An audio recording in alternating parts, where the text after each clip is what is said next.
The year is 2028. For years, the multinational Omnicorp has kept the world safe by providing its military with its high-powered drones, deploying scanners that instantly identify if someone poses a threat. TV presenter Novak wants these robots to replace police in American cities too, but people are afraid of machines and governments are against introducing emotionless law enforcement. I disagree. To prove his point, Novak brought military guides to the show to detail how each operation worked. He will also send reporters to the Middle East to broadcast the robots' work live on television. The reporter walked around town, recording that the robots didn't harm people who didn't pose a threat, calling this a victory for security measures. However, locals are clearly not happy about the fact that their homes have been taken over by robots. Therefore, a group of rebels with heavy weapons sneak up on the robot and launch an all-out attack. Fierce fighting soon erupts in the streets, with buildings blown up not only by ground-based robots, but also by flying drones that fire whenever they spot an attacker. Many of these rebels jump on robots from rooftops and take them down. As the whole area begins to explode, the robots discover a frightened boy with a knife just trying to protect himself. However, the knife is enough to threaten the scanner and the robot kills the boy instantly. Novak didn't flinch, telling viewers that what the robots did was a good thing, and was just part of keeping the city safe.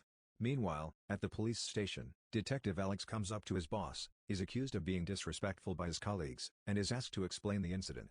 Her Alex tells her the whole story. Last night Alex and his best friend met with criminals for a sting operation. They tricked the dealer into revealing illegal weapons and immediately arrested them. However, when Alex later checked the evidence rack, the gun he had stolen was missing and no one signed the paperwork, so a dirty cop had to retrieve it. Alex and his partner then go undercover again and meet with the gang leader at a restaurant. However, they are interrupted by a call from the leader informing them that Alex is a police officer. The leader quickly left the building and sent his men to kill the police, resulting in shooting everywhere. The two police officers immediately counterattacked, but they were clearly outnumbered. Seeing an opening, they tried to escape through a back alley. Alex got out without any problems, but unfortunately his best friend got shot in the process. After listening, Alex's boss scolds him for leaving without backup, saying that she will find the dirty cops. Meanwhile, in Washington, D.C., Omnicorp CEO Sellers tries to convince the government that robot cops are a good idea, but the senators again reject him. Sellers then meets with the team at Omnicorp headquarters to discuss ideas for mass acceptance of robots on the streets. Senators continue to say robots have no senses, so they conclude that real humans need to be merged with machines. Meanwhile, at the specialty clinic, Dr. Norton helps new patients get used to their new hands. Norton specializes in robotic prosthetic limbs that function based on your own emotions. Therefore, to play the guitar, the patient must learn to concentrate on the mechanical hand. Training will be interrupted by Sellers. Sellers convinces Norton to design a human-machine hybrid. Norton meets with Sellers' team to discuss options, but each of the retired police officers has been injured too long and too traumatized to return to work, so they must seek fresher cases. Elsewhere in town, Alex's rude colleague turns out to be a dirty cop and warns his gang leader that the police are after him. To finish this investigation, we have to do something about Alex. Later, as Alex visits his best friend in the hospital, the culprit places a bomb under his car. In the evening, Alex goes home to spend time with his son David and his wife Clara. While they were busy, Alex heard the car alarm go off and went outside to check. The car exploded as soon as he approached it, seriously injuring him. As soon as Omnicorp learns of this, he invites Clara to his office and makes a proposal. The idea is to give Alex a completely new mechanical body so he can continue to live. Clara hesitates, but then they describe all the wounds Alex has suffered in horrific detail, suggesting that if Clara doesn't make a decision now, Alex will die soon. Clara has no choice but to accept. 3 months later, Alex was seen happily dancing with his wife at his home party, but then the photo began to crumble. Scientists reveal a new look for Alex, who is 90% machine parts, but his brain is still human, so he slowly reviews his memories. When Alex finally wakes up, Alex is confused and upset, so Norton quickly reminds him of what happened and guides him through the first steps. However, his body felt so strange that Alex was taken aback when he heard the word amputee and demanded that his suit be removed. As Norton tries to calm him down, Alex violently shoves Norton, shoving anyone trying to stop him and running out of the building. His running speed is incredible, and he can jump over walls without breaking a sweat when he hits a wall surrounding a building. But when he starts walking again, Norton finally decides to turn him off remotely. Soon, Alex returns to the lab and wakes up to find that Norton has removed the major parts of his robot body, leaving only a few organic parts of him, so Alex can't escape. Is shown.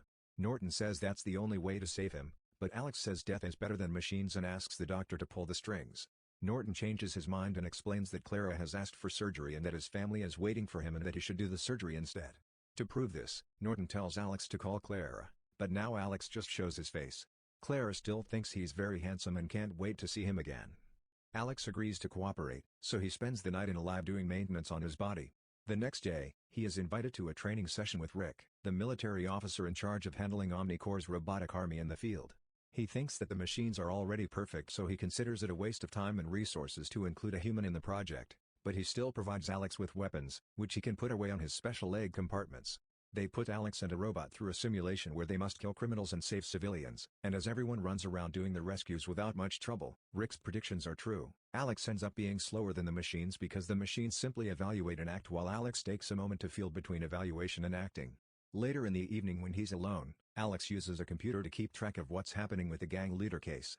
The next day Sellers is disappointed by the results of the simulation and furiously orders Norton to fix this problem. He also thinks Alex needs to look better on screen for marketing reasons, so he asks for a better tactical suit. Later, in the lab, doctors open Alex's head and make some changes to his brain to make Alex believe he still has free will, but it's the machines that actually act. Alex is also fully transformed, his armor now black and smooth. They then take Alex to an abandoned building for a new test. This time he must face off alone Rick and an army of robots. Alex scans his surroundings with his visor and has great reflexes. He quickly assesses the situation and takes action, shooting all the robots without hesitation. Also, if he's shot, he'll quickly find cover and hiding places, so he won't get hurt. With all the robots falling one by one and only Rick standing at the end, Alex shoots his exoskeleton armor to claim victory. All his reaction times are perfect, and he never suspects that the machine is making the choices, so he is therefore considered successful in the experiment. After some time, Norton finally takes Alex home so he can see his family. He is very nervous and needs some time to develop his courage, but as soon as Clara sees him, she hugs him without hesitation. David is a little wary, but after Alex lets him touch some cool mechanical parts, David says he's glad to see him and taped some games to watch together. Unfortunately, Alex cannot stay because he has to stay overnight for maintenance work in the lab. Back at the base, Alex meets his best friend, who has finally recovered, and promises to catch those who hurt him. A few days later Sellers wants to introduce Alex to the townspeople at a large public event. Norton therefore started sending all crimes and crime files from her 2011.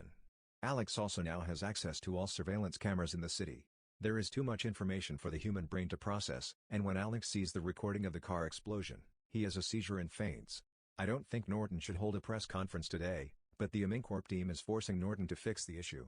Reluctantly Norton kicks out everyone but his assistant and represses his Alex emotions and makes him act like a really cold robot. Now the entire database download completes successfully. While heading to his presentation, Alex concentrates on his own duties and ignores his wife and friends. He only sees the faces of criminals or civilians, not those of his loved ones. Once on stage, his scanner begins to identify every face in the crowd, finding criminals 2 steps ahead of him and the police. He quickly dove into the crowd and caught the culprit in seconds without hurting anyone. People started admiring Alex. On television, Novak uses the incident to prove that robots are superior. Because the police didn't notice even if they were standing next to the criminal. Clara, however, is very upset because neither she nor David was allowed to speak to Alex. In fact, they don't allow him to live at all. Norton tells her not to worry as this is just a side effect of the medication and will get better soon. The next day, Alex finally returned to work at the station, and today he announced that he would catch 13 criminals. Ignoring his friend's worries, he rode his bike and found a group of dealers thanks to his access to databases and cameras. Most of his group escapes, but Alex manages to trip the merchant and threaten him until he reveals the location of his stronghold. The next moment Alex arrives at the illegal kitchen, but he still rides his bike into the building and fires at the criminals, ignoring the regular bullets coming. Even if they try to catch him from behind, Alex's scan will recognize them and defeat them easily. Omnicorp people are happy with the results and Sellers gives Rick full access to monitor his Alex just in case. As the days went by, Alex stopped crime at every turn and became the town's hero. Novak makes a big fuss of it and takes Sellers to the show to explain to the senators that the American people's minds are slowly changing. When the senator tries to protest, he is quickly interrupted. Meanwhile, the dirty cops meet with the gang leader and make plans to deal with Alex, who makes their job very difficult. After some time, Clara ventures through traffic to approach Alex and asks her to show her emotions. She wants him to do something for the family because he is suffering from night terrors and needs a father. Alex seems unfazed at first, but as she drives away she approaches the robot cops. He searches security footage and discovers that David witnessed the car explosion that traumatized him. Alex's humanity upon learning of his son is truly shaken and his brain slowly begins to reverse Norton's emotionally draining process. He is angry that his family is suffering because of him and intends to fix the problem. Lab people have noticed this change through Alex's tracker and are considering getting rid of him. But Norton wants to see what happens because in theory Alex is still solving the crime, it just happens to be his own crime. Alex goes to his home and uses information from all the cameras to recreate the day of his attack and witnesses his wife and son at the moment of the explosion. With a few clues, he goes looking for the man who worked with the gang leader. I dragged him out of the car through the window, breaking his hand in the process. Alex steps on it and hurts more, and the culprit gives him the phone number of the leader's driver. After triangulating the signal from the last call, he found the exact location of the gang's base. While Alex is on his way there, the police at the precinct find out that Alex is solving his own crime and are soon informed that the gang leader is after Alex. When Alex arrives at the base, the criminals are equipped with night vision goggles and heavy weapons ready to meet him in the dark. Alex walks in on his bike, activates his night vision goggles, and a shootout begins. Regardless of the number of criminals or how often they fire, Alex will have no trouble running through the base, shooting everyone in his way until no one survives. "You'll take damage this time." Alex then turns the power back on and takes a sample of all the fingerprints on the gun, finally revealing which cop is dirty. Alex rushes to the police station, interrogates the men and plays all his criminal footage on his computer. One of the dirty cops tried to attack Alex, but Alex quickly shot him dead in defense. The other is scared and admits that it was his boss who planned the whole thing, but Alex shoots him anyway. Alex then confronts his boss and tries to get him to confess, but at that moment Rick shuts him up.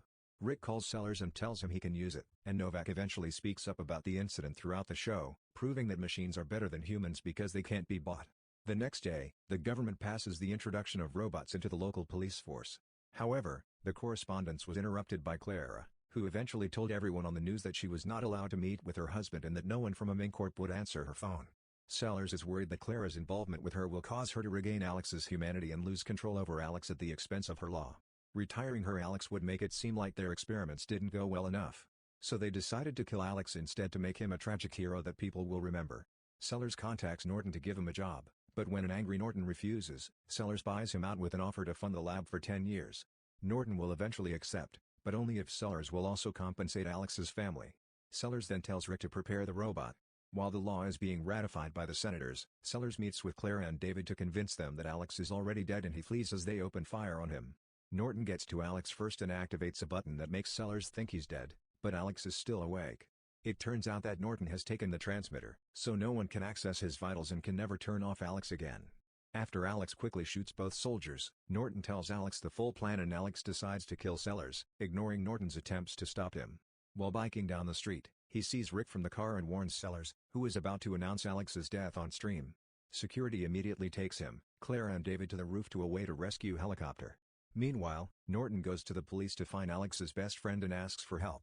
Just then, Alex arrives at Omnicorp headquarters, surrounded by Rick's robot and several security guards. Alex kills the guards in under a second, forces the other robots to surrender, bikes into the building, and starts a shootout with the other robots.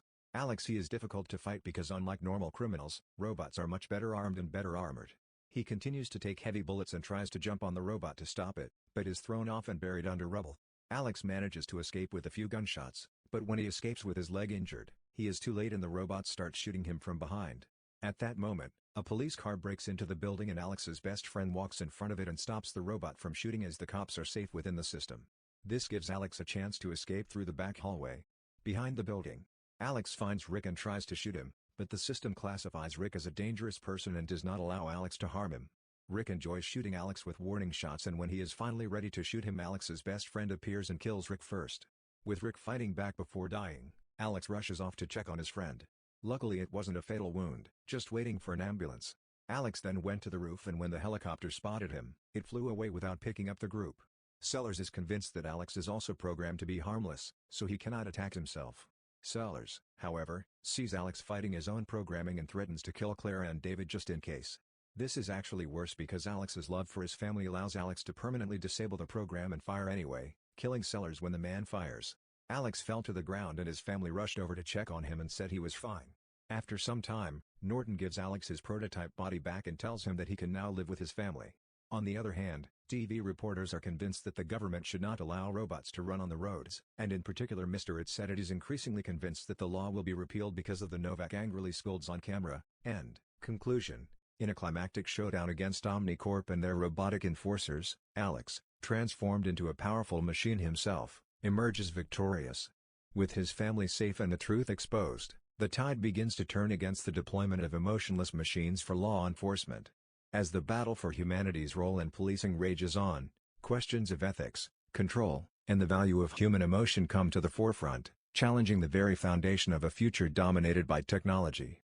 Thanks again from Movies Recapped. If you enjoyed this movie recap, don't forget to hit that like button and subscribe for more captivating narratives and engaging content. Please also comment on your thoughts and so I know you subscribed and I will reply back to you.